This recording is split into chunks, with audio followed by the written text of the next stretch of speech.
Hey guys, welcome back to my channel. This is Shravya. Today I'll be showing you how to make these really delicious butterscotch panna cottas at home.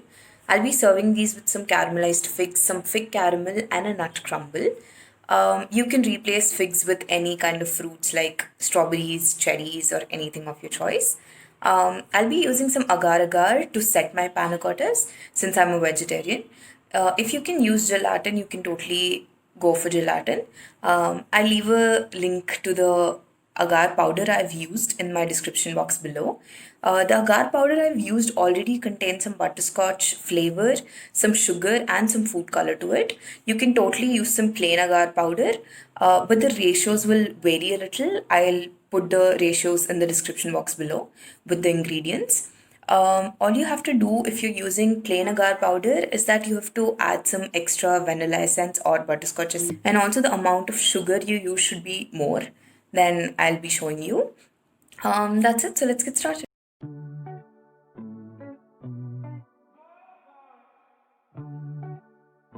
In a small bowl, take about 2 tablespoons of agar powder. To this, add in 2 tablespoons of hot water. Mix until the agar powder is dissolved in the water. Keep it aside for 5 minutes. Now take the solution in a saucepan. At a very low flame, bring it to a boil. Once the solution starts boiling, cook it for another minute. This helps the agar powder to get activated.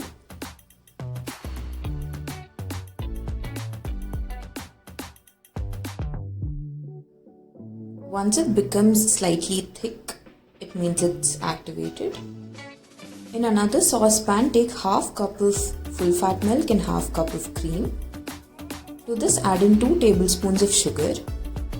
You can use only cream here, but adding milk makes it slightly light.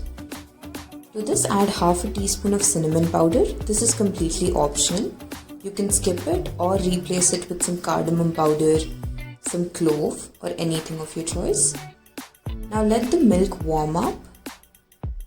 We're not going to boil our milk, we just have to cook it until the sugar is dissolved at a very low flame. Once the sugar has dissolved, add in your agar solution to this and let it cook for another half a minute. I'm going to set my panna cottas in these small glasses. I've greased these with some vegetable oil. Now we can strain our panna cotta mixture into these glasses. Do not skip straining, otherwise your panna cotta won't be very creamy and soft. Instead of using glasses, you can also use things like egg trays. Since this is a very sweet dessert, make sure the serving size is small.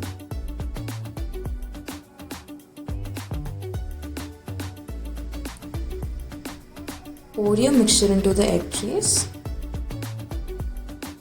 Now let these set for about 8 hours to overnight, depending on how much time you have. For the topping, take some figs.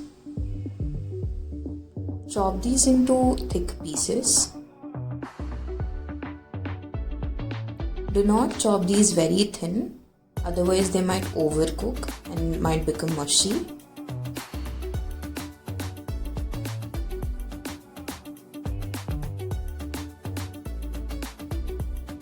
We're going to leave out half the figs and we're going to cook half. In a saucepan, add 4 tablespoons of sugar. In this pan, we're going to make caramel. So make sure the sugar is distributed evenly throughout the pan.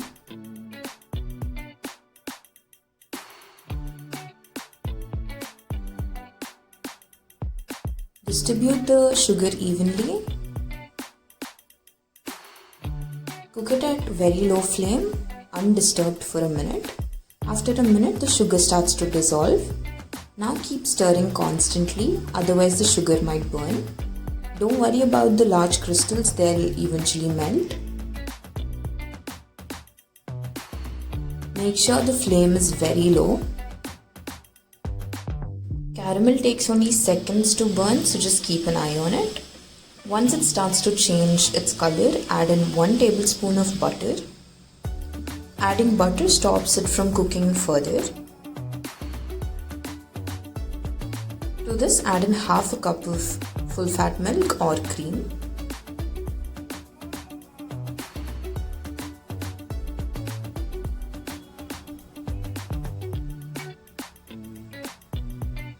To this, add in our figs.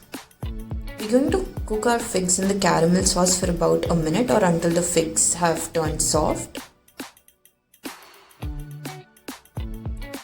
Keep the figs aside and save the caramel. The caramel has attained some fig flavor to it.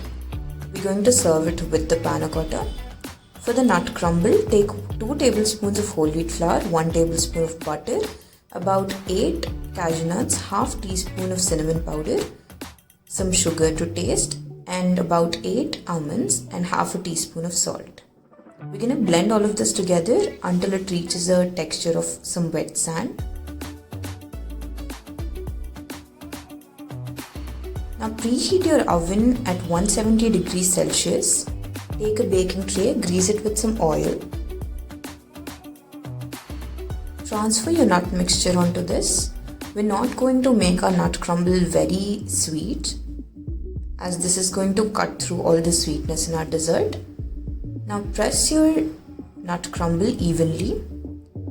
Bake it in the oven for about 10 to 15 minutes or until the top has turned golden brown. Let it cool down for a minute. Use a sharp object and break it down into crumble. Do not add too much flour to this, otherwise it will become cakey. To check if the panna cottas are set or not, touch on the surface. It shouldn't be wet anymore. Flip it onto a serving plate. It should come off really easy. If it doesn't come out easy, place the glass in some hot water for 30 seconds. Serve with some nut crumble.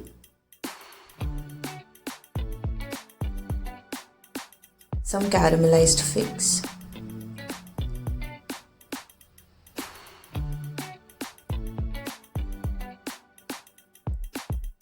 To check if the panna cotta has set properly or not, move your plate a little. The panna cotta should jiggle properly. On top, add some caramel. Serve with some fresh figs, and that's it. Our butterscotch panna cotta with some figs is ready.